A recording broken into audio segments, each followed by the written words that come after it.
Welcome back to another reading and correcting of The Used Child by me, Kidnap, the Tiger Rights in Time, the Tiger Supervisor. Today we are doing Chapter 20. The station Alex looked at on the screen didn't inspire confidence. Not that it had looked like a station once they were close enough to see details. The distant floating ring where mercs came to sell and buy the distant floating ring where mercs came to sell and buy, relax between mission or meet potential employers, had turned into a collection of ships or parts of ships welded together to form the outside of the station. Even without the makeshift look to it, Alex knew it for one of the hidden merc station when they entered its comm space and no request for the ship's registration ID came. There were a lot of merc stations, since there were a lot of mercs. Alex had been on many of them, and while the well-maintained station was the exception, this one had to be the worst of the bunch. By their nature, such places had to be built in out-of-the-way places and uninhabited worlds, debris clouds, or, like this one, in the void away from anything. They were in locations corporation had no reasons to go, so they couldn't complain to Space Gov about the eyesore and threat to their bottom line. What stations were built from depending on how much money the retiring merc had put into the project. The majority were old or unprofitable space stations, but then moved to their new place of residence. Those tended to be well maintained, and a few could even claim to have a legal tourist business. If the area had material, it might be built from scratch using them. Asteroid could easily be turned into permacrete and spread thick enough to withstand the rigor of vacuum. One enterprising merc had built his station inside of an asteroid. Alex had felt like he was inside a cavern the entire time he was there. And he expected a merc station to look like there was little money to put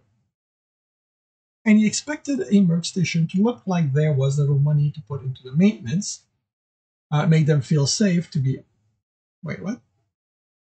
And he expected a merc station to look like there was.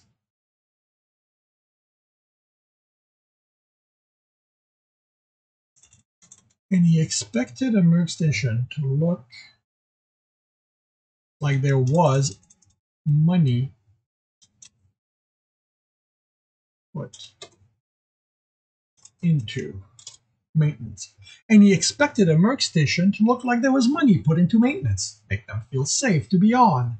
This one looked like it could lose a section at any time. As Tristan flew them around, Alex saw ships being maneuvered into place.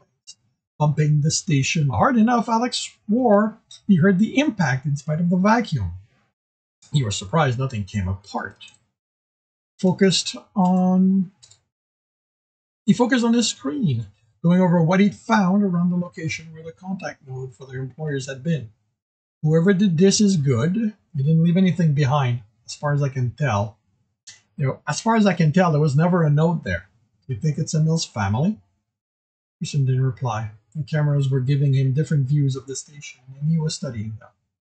He didn't know what Tristan felt about coming here. This had been the closest station from a long list Tristan had.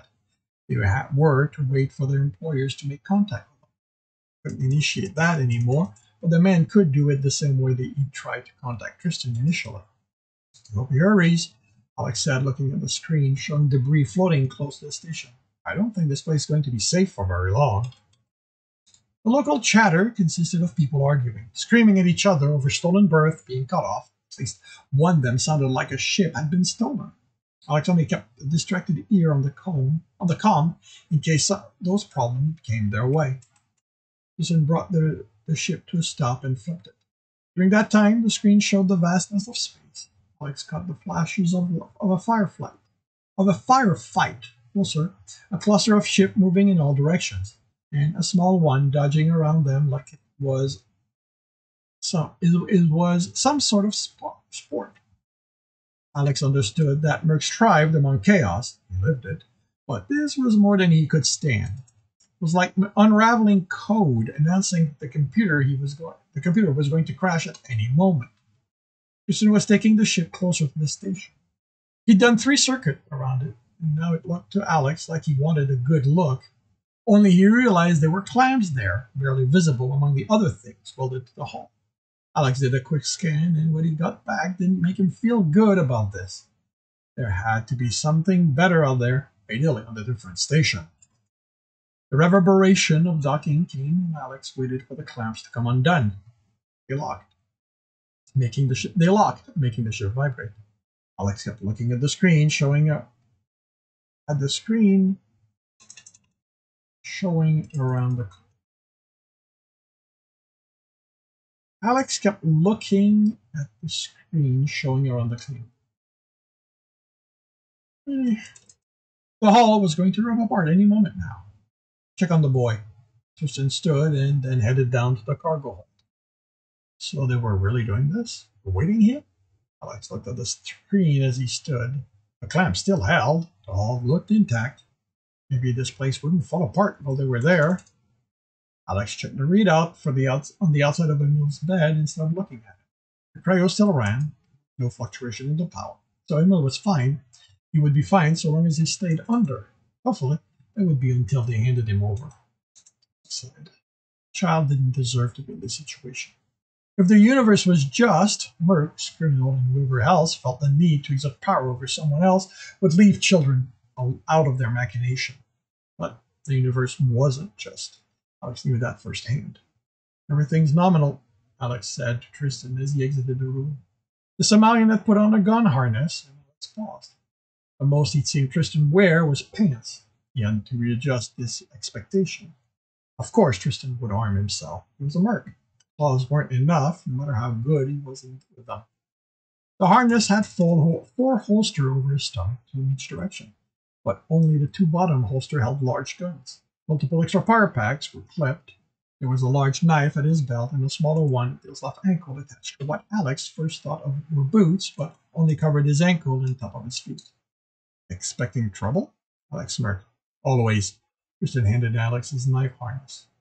Alex took it and put it under his jacket. It had sheath on the front and back. He adjusted the jacket so the hidden slit were lined up. You know these are all going to trigger the scanners. My stealth knife are still in my pack. The other knives Tristan handed him. Ankles, forearm, hips, calves. When Tristan handed him his gun, Alex finally felt like he was properly dressed. If there's a scanner, just shoot it. No one will notice. Alex narrowed his eyes, trying to decide if that was a joke. If Tristan could make joke, then maybe, just maybe, there was a chance he had a heart somewhere under all that fur and muscle. Tristan opened the hatch to the hatch in the ramp, and Alex knew he hadn't made it. And Alex knew it hadn't been a joke. The sounds were that of chaos, repairs, yells, pain, anger, frustration, like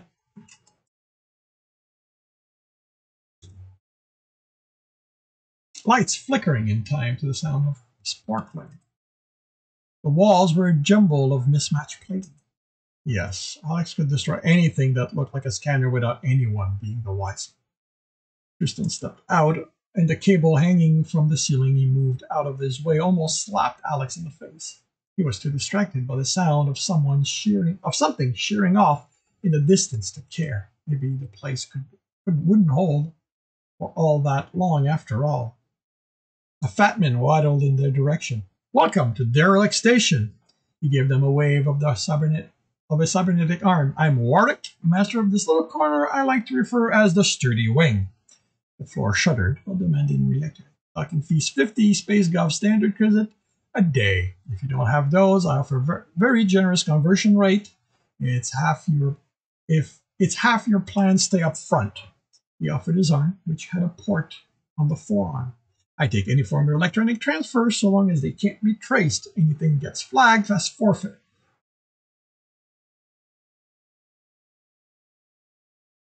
Anything gets flagged is forfeited.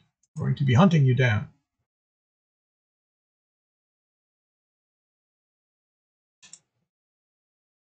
Oh, what? Anything gets flagged as forfeit? What the hell was I going for here? Anything gets flagged as forfeit. I'm going to be hunting you down. Forfeit. Forgeries? This is electronic. Like, we're not going to go for forgeries.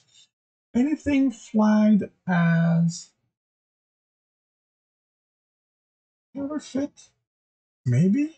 But again, this is electronic. And it's about tracing.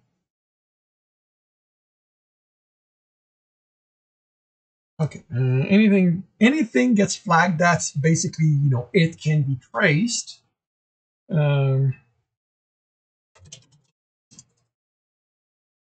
Anything gets flagged and I'm going to be hunting you down.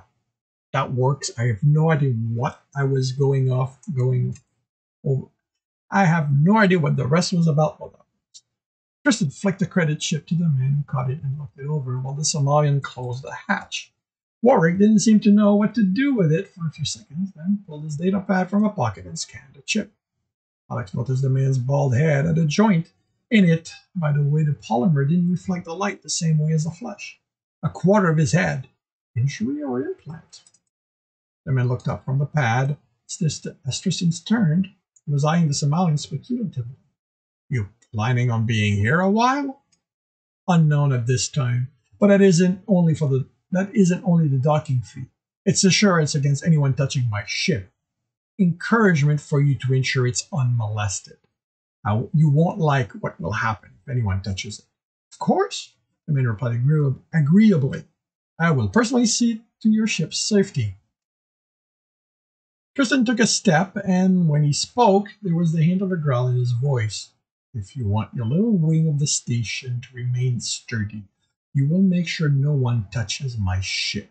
Is that clear? The man looked around Tristan to the hatch. Whatever the implied threat was, Alex didn't get. But the man got it. You have my word. This is the safest part of the station, and I see to it personally. Alex almost rolled his eyes. Now, about the weapons, Derelict has tricked. I've been here before, Tristan said. I know the rules. The man's disappointment showed. When he didn't move, Tristan moved him out of the way. Tristan walked quickly, and people got out of his way. Alex followed in his wake as they passed vendors of weapons, prosthetic computer parts, and, according to one sign, uncloned organic body parts. Alex would have liked to look at the guns, but he couldn't risk losing Tristan. He had no idea if a place like this had a central computer for him to talk to and get directions from.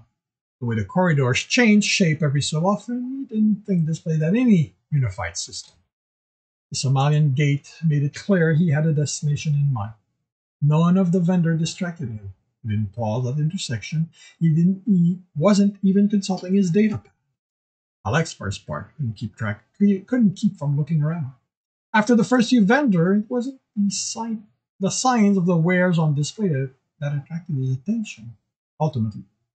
Ultimately, one workstation was much just like another, once you got over the fact that this one looked like it might break apart at any moment. What kept him from keeping his eye on Tristan was the instinct screaming that this was going to become a very bad situation. Alex was still alive because he'd learned to listen to his paranoia, so he tried to keep up with Tristan while figuring out what was setting off his mental alarm. No one stood out as particularly more of a threat than anyone else. This was a workstation. Everyone was dangerous. Any one of them might want him dead, and was sufficiently armed to give it a good try. The look Alex received could be equally curiosity or evaluation. He had so many reasons for his alarms to go off, he couldn't figure out where the threat was, which might be why he almost walked into Tristan's back when the Somalian stopped walking. And this concludes chapter 20 of The Used Child. If you are enjoying this, please leave a like. If you want to know when the next one's going to be up, subscribe, hit the bell. If you want to read the book, as well as the other ones in the series, it is available on all major retailers. If you want to support me and get access to basically everything else I've written, That's on Patreon. And if you want to listen to me do these live, it's on Twitch every Tuesday morning, 8 a.m. Eastern Time. And with that, now, the links are in the notes. And with that, I shall wish you a good day.